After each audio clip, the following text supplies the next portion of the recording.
Povo abençoado, estamos aqui de volta para meditarmos em Eclesiastes, capítulo de número 3, versículo 2.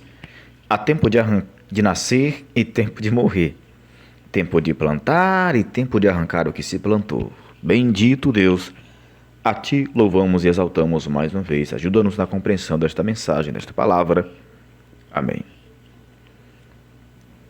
Veja bem, o capítulo 3, novamente, apresenta um poema que descreve os ciclos da existência, destacando que cada evento tem seu tempo determinado por Deus.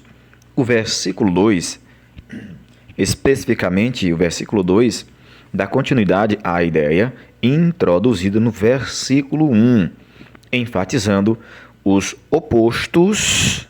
Veja bem, preste atenção. Os opostos inevitáveis da vida. Já ouviu a frase? É preciso enfrentar o sofrimento inevitável da vida. Existem opostos inevitáveis em nossas vidas. E nós temos que saber lidar com os opostos de nossas vidas. Entenda isso. Ou nós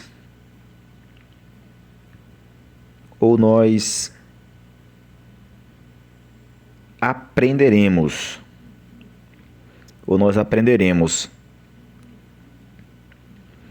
a lidar com os opostos da vida,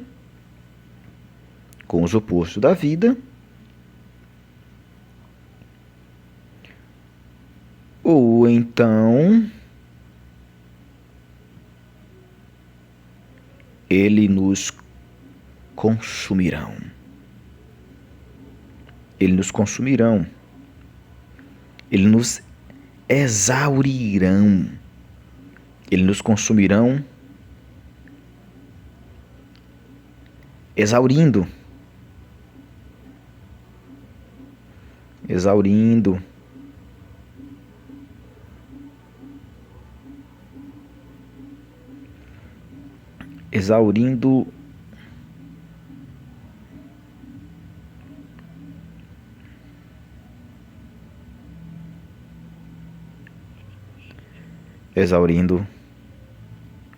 Todo o nosso ânimo.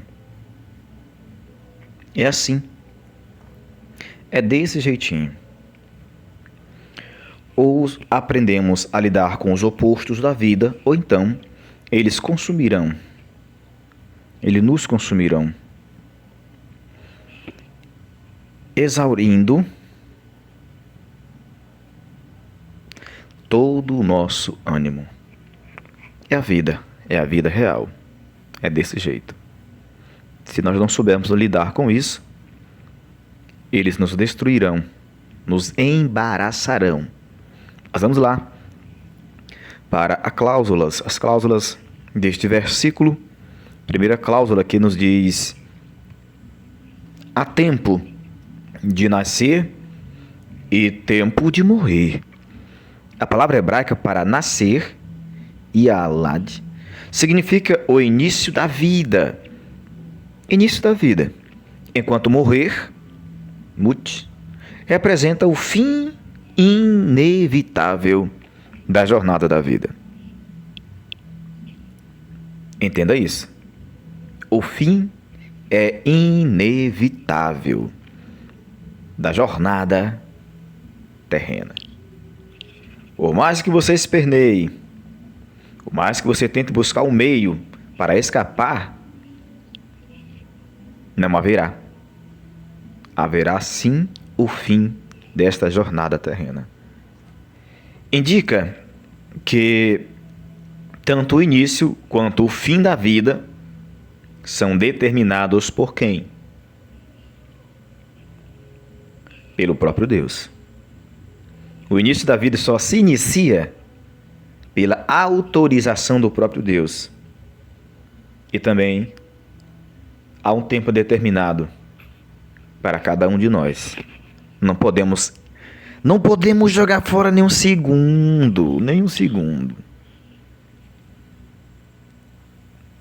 Vamos para a segunda cláusula.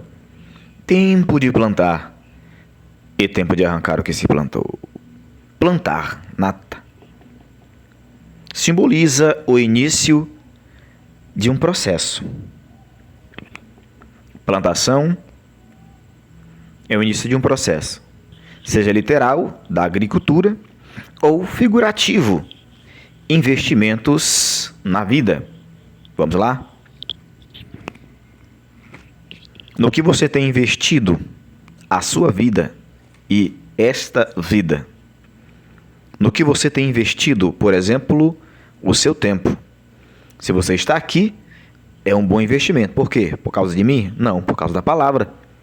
Por causa da palavra que você está aprendendo. Por causa da palavra que vai te trazer maturidade, conhecimento, entendimento, discernimento, sabedoria. Sabedoria é um bom investimento que fazes agora. Mas quanto tempo nós às vezes perdemos assistindo coisas inúteis, vídeos desnecessários, compreende? Vamos lá. Arrancar. Agar. Sugere colheita ou destruição, ilustrando que há tempo de crescimento e tempos de encerramento. Veja bem. Veja o que o início do texto diz. O capítulo 1. Há tempo para tudo. Há um tempo de colheita ou destruição. Há um tempo de crescimento. Há um tempo de encerramento. Nós não podemos deixar as coisas, digamos assim, sempre adiando, procrastinando. Que Deus nos ajude a fazer o que é certo no tempo certo. Sim, é preciso. É essencial. É essencial. Fazer o que é certo no tempo certo. Sim. Fazer o que é certo no tempo certo. Fazer o que é certo no tempo certo. Porque para tudo há um tempo. Sim, é o que o texto do começo diz. Porque para tudo há um tempo determinado. Então nós não podemos perder tempo. Não perca tempo com besteiras. Quando você olhar para trás, não terá mais oportunidade. Vigia. É essencial fazer o que é certo no tempo certo, porque para tudo há um tempo determinado. Vamos lá. Sigamos em frente. Análise linguística e semântica. A menção de nascer e morrer enfatiza o ciclo inevitável da vida. Plantar e arrancar refletem a ideia de esforço e recompensa. Esforço e recompensa. Mas também a soberania divina sobre o trabalho humano. Você pode se esforçar. Nós devemos nos esforçar. Mas o crescimento é Deus quem dá. Vamos aqui para algumas referências e passagens paralelas, por exemplo, em Jó.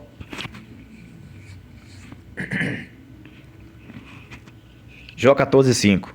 Visto que os seus dias estão determinados, confirma que Deus define o tempo da vida. Salmo 139, verso 16. Os teus olhos viram o meu corpo ainda informe. Deus conhece o tempo de cada pessoa. Jeremias 1:10.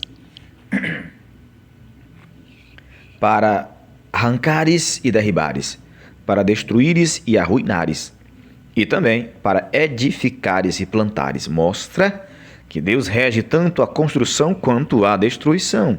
João 24, verso 12, 24. Se o grão de trigo cair na terra e não morrer, fica ele só. O ciclo de plantio e colheita reflete verdades espirituais. Sim, com certeza.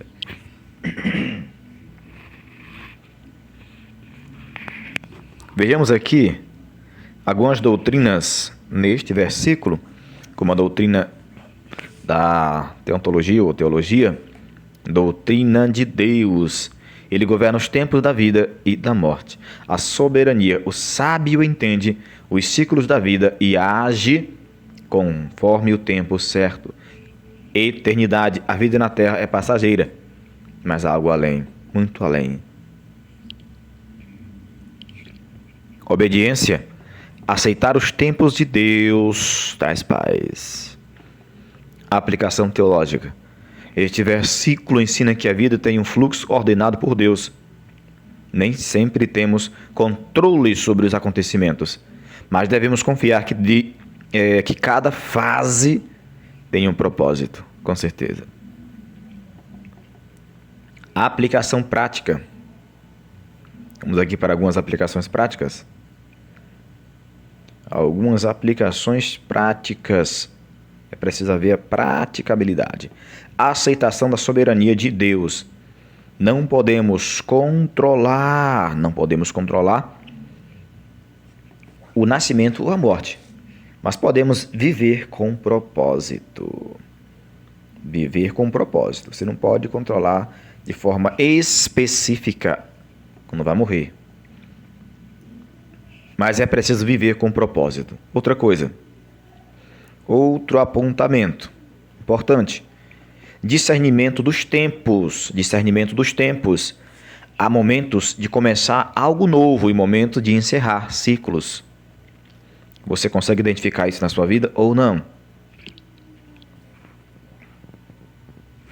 Confiança no plano divino. Se algo é removido de nossa vida, devemos confiar que há um propósito maior. E por fim, este versículo nos lembra que todas as coisas acontecem no tempo de Deus e precisamos aprender a viver com sabedoria e paciência. Deus, te louvamos e te agradecemos por mais uma meditação. Amém. Inscreva-se, compartilhe, deixe seu comentário, veja a nossa descrição. Deus te abençoe, fique na paz e até mais.